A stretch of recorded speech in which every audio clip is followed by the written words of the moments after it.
Welcome to Lyric Lab Poetry. My name's Martin Jago, and in this video we continue to explore a theme that's been with us for a couple of weeks, brevity. If you watch the video on imagist poetry and imagism, you'll know that we've been focusing on precision in poetry, but also concision. Now, of course, there is already a very well-known classical Japanese form of poetry that does that. It is known as the haiku, and that's what we're going to be exploring in this video.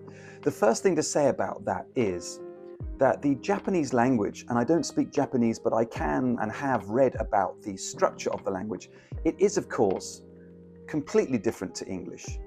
There's very little that it holds in common with English language.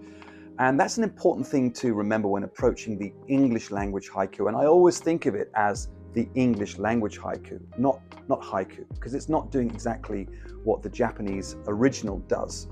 The first stumbling block is the approximation or the imitation of 17 units in the Japanese original and translating that into English language, so that, as many of you know, I'm sure, the English language haiku is structured over 3 lines with 5 syllables in the first line, 7 in the second, and then 5 syllables in the third and final line. However, and I don't know why this was, originally it was decided that the English language syllable was somehow equivalent to the Japanese phonetic unit, the Japanese on.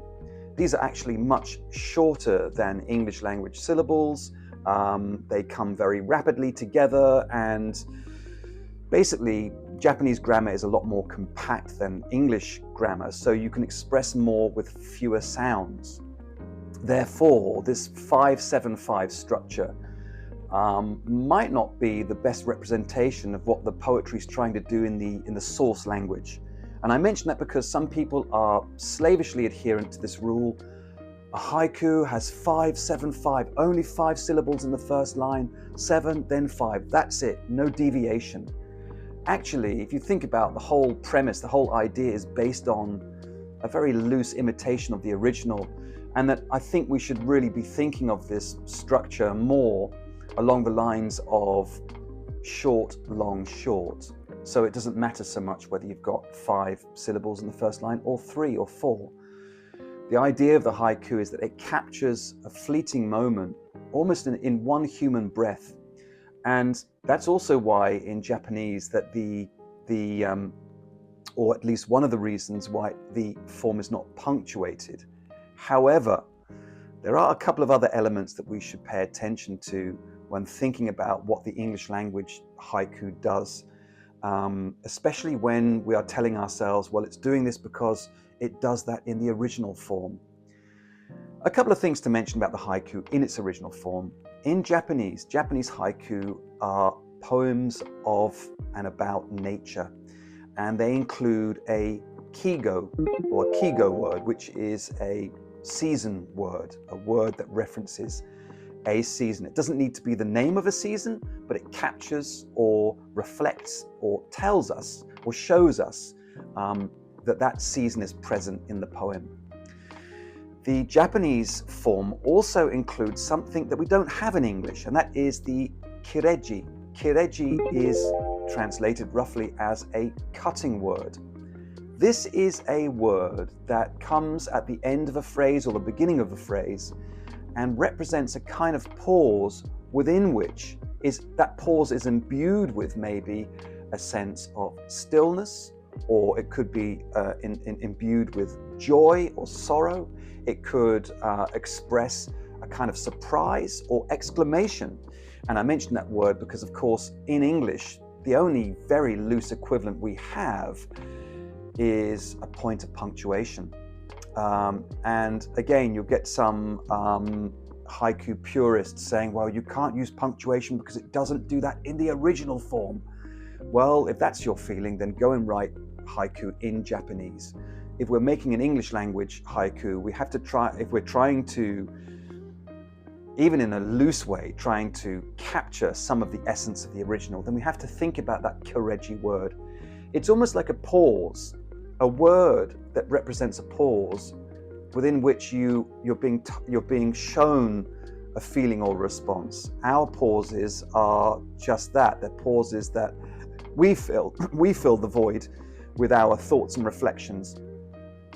So maybe an em dash, or the use of ellipses, those three dots at the end of a line, are a good way of reflecting that kareji, that cutting word in Japanese.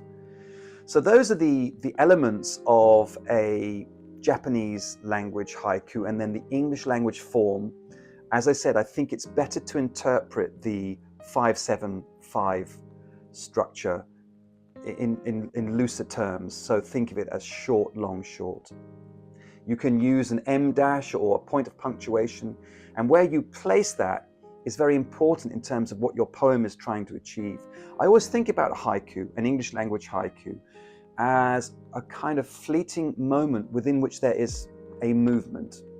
So if I imagine a still, crisp morning and a body of water, a lake perhaps, and as I'm observing this lake, a duck splashes down, or I hear the sound of a bird chirping. And it's not that movement or shift within the poem is an interruption. It could be something that maybe captures a sense of completion or complements the moment. I was in the cafe yesterday morning, and it was very early in the city, and the barista was humming away to themselves, and I was the only person in the cafe at that time, and I had a pot of tea. And as they were humming, the steam from the spout of the pot was kind of just unfurling in the air. It was a beautiful moment. So I think how wonderfully layered and nuanced the human experience is. That is the kind of thing that I would imagine inside a contemporary haiku. It could be urban, and I think it's enough for us to say, well, all poetry is about the human experience, and as such, all poetry is a nature poem. It's a bit of a fudge on that original concept of the Japanese form, but this is an English language haiku. It's not the original form. It can't be the original form because our languages are so different. So I think in summary, I'll just come to the prompts. I would like you to experiment with the form by starting with some nature, some season haiku, maybe a series of 3 or 4 poems rooted in one season, or maybe 4 short haiku poems over a year, so from season to season. And then I just want you to go a bit crazy and experiment in as widely divergent ways as you can. So try to push the limits of the form, see how much you can express and capture, and hold true to this idea of a fleeting moment in one breath, within which there is some kind of movement or shift. Thanks for watching, everyone, and if you like the video, please do click on the like button and the subscribe button. This is also, very sadly, the very last video for this particular shirt that I'm wearing, because as I was ironing it today, and yes, I did actually iron it, I discovered this, a gaping hole here underneath the right sleeve. That may form the basis of my next haiku. And if you don't like to see this threadbare poet before you, there's another way you can help by clicking on the Buy Me a Coffee or the Patreon link in the video description below. Thank you very much for watching, and I will be back soon with more poetry content.